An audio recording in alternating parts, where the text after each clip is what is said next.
Oh God, may the words of my mouth and the meditations of all of our hearts be acceptable in your sight, you who are our strength and our Redeemer. Amen.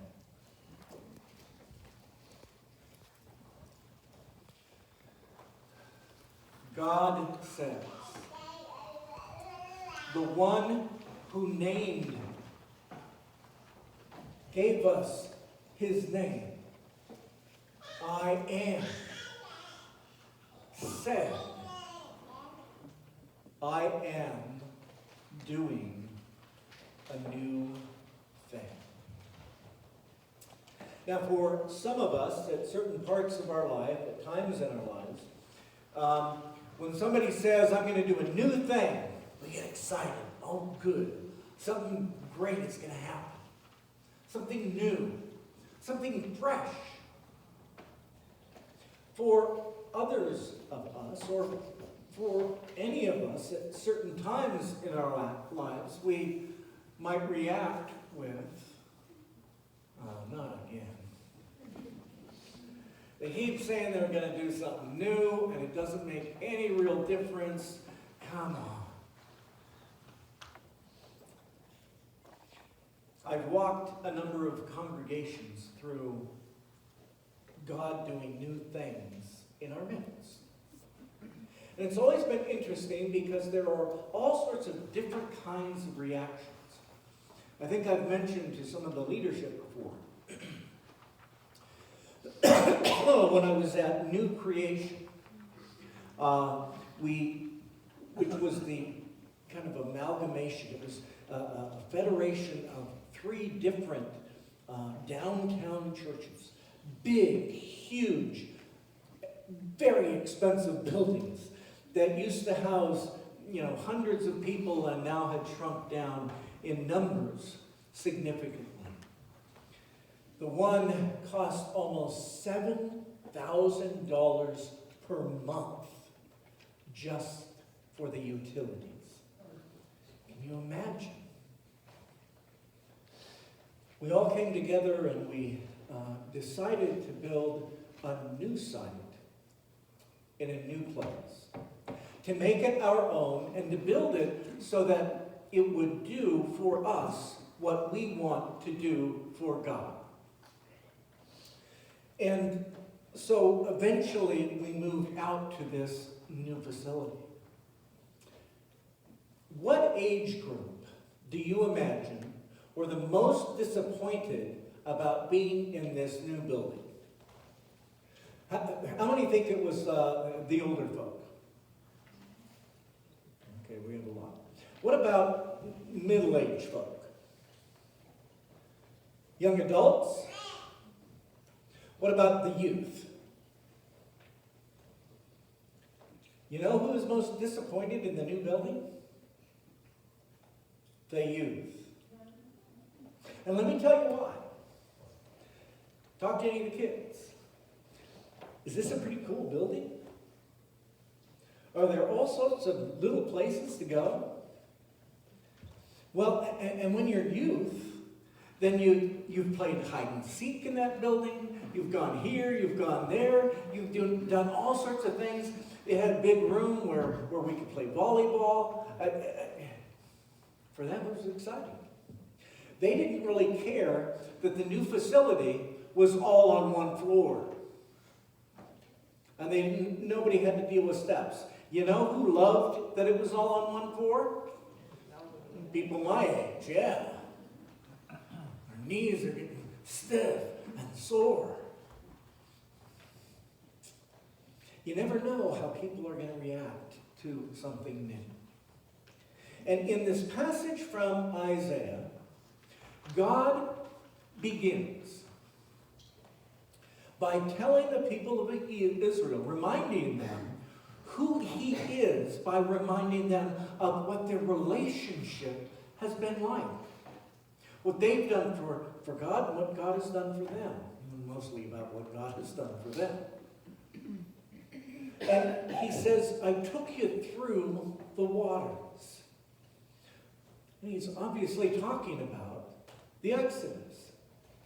when God, not Moses, not his companion Aaron, his speaker for him, it was God, brought the people of Israel out of Egypt where they went because there was a famine in Israel, in the promised land, and so they went there and one of their own, a child of their own, had become important in Pharaoh's household, and so they took care of them, but that relationship tarnished, it changed, and they became slaves. And it's not fun to be a slave. And so God said, I will make Pharaoh let my people go. And when finally Pharaoh, after a variety of calamitous events, said, go, get out of here, take whatever you want, take our jewels, take all of our gold, just go. The people of Israel left and headed toward the promised land, but there was this huge sea in front of them.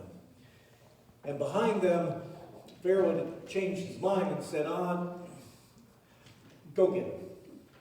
Do whatever you want to them. Right? Maybe bring some back, but if you don't be gentle with them by any means. And so God parted the Red Sea so that they could go. And it came down upon those soldiers that were coming after them.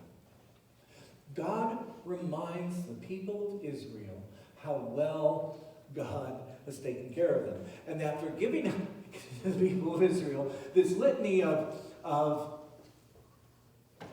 all the things that God has done in the past, God says to them, don't dwell on the past. Well, wait a minute, God. You're the one who were just talking about the past. What's going on here? And I'm sure that God was thinking, well, I'm going to do a new thing, but it's not the new thing that you're expecting. It's going to be different. We know that because we're looking back in history on that. We're able to look behind us and say, oh, all of these things happened. And this was pointing toward it. Because in a sense, he was exactly pointing to Jesus, who was going to do a brand new thing. And I'm sure all of the people of Israel, like all of us, think God is going to do wonderful things in our lives. And then God comes to earth, spends some time with us, feeds us, and heals us, and inspires us. Jesus, God in human form, excited us. And people came out in droves just to experience his presence. And one woman who followed him and just grabbed onto his cloak was healed instantly, and he knew it. This wonderful, amazing, transformative person in the lives of those people and of the nation of Israel then said, but I'm heading to Holy Week. We get a hint of that in the gospel lesson today. When the woman goes to anoint Jesus. And this is kind of a strange picture that we have here, don't we? A very expensive bottle of perfume, oils, are used to wash Jesus' feet. Now, foot washing was a big deal back then. Ever get home and take your shoes off? We even use that as an expression, don't we? Oh, my dogs are barking now. Well, imagine if you spent every day in a very warm climate without any shoes. Because most of them didn't have shoes. Jesus often walked without shoes. And so even if he was wearing some sandals, those rocks get in. I grew up in California. And for about 9 months of the year, it was hot there. It was warm. When you were outside, you were comfortable, or you were sweating. And I used to hike, and back in those days, we called them beach walks. Has anybody ever heard of beach walks? Beach walks are flip-flops, okay? But in California, we call them beach walks. That's kind of a name, cool name, I like it. But anyway, and I would we'd go up into the mountain. We were part of this pool group, and it sounds like a really big deal, but it was not at all. I mean, it was like, I don't know, $20 per summer for a whole family. And even though it was in the early 60s, that was, that's still not very expensive. And it was like a big, huge family here. But I would hike around that area because there were woods and mountain and such. And we had live oaks. And I don't know if you've ever been around a live oak, but they've got these leaves that will drop, and whether they're green or they're dried out, they've got these little thorns-like things that stick out from them. And regardless of, I always wore beach walks when I was out taking these hikes, but I'd get stabbed, and I remember when I get back to the pool, it was so nice to just put my feet in, and it felt so good. That's how Jesus is feeling. He's so focused on everyone else that here's a moment when someone is focused on him, on caring for him. And it's big to him because he's the only one who knows what the end of his journey is. Except he gives a hint there, doesn't he? He says, this bottle of perfume was saved to anoint me for my burial. God is doing a new thing. God did a new thing, and we are about to celebrate. But it's not what we expected. We didn't expect the incarnation of God to come down and do anything but take control, set things right, change everyone around. The last thing we expected was for him to be a servant, a suffering servant, suffering even to his death on a cross. God did a new thing. And if we can look at the power of that new thing, we can see what God is doing today. It is never overpowering. It is never forced. It is always invitational.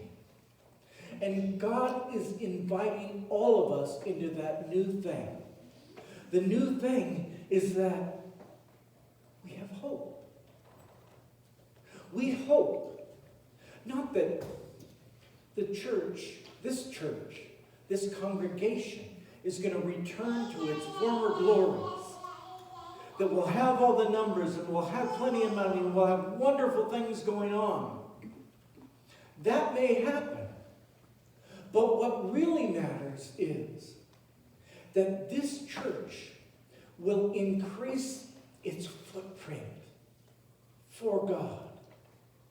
There will be more people who hear about this amazing God who loves us and loves us with so great a love that God was willing to die for us. And that God came alive again and will be with us always. As we come to Holy Week and walk through the passion of that week and listen and think about what God has done in our lives, I hope we will think about also what comes next. what comes next for us as we begin to use the gifts that God has placed within us to bring that love to all in this community. And not all of them are going to say, oh, yay, thank you. But some of them are going to feel blessed. And they will bless you in their being blessed. God is doing a new thing, and we are in the midst of it. Let's open our eyes, our hearts, our spirits, and allow God to flow into and through us so that we, like Christ, can be servants to one another. Amen. Would you pray with me? Oh God, we thank you for your word. It is a lamp for our feet and a light for our path. We thank you for recording the stories of your interaction with people throughout history, your people.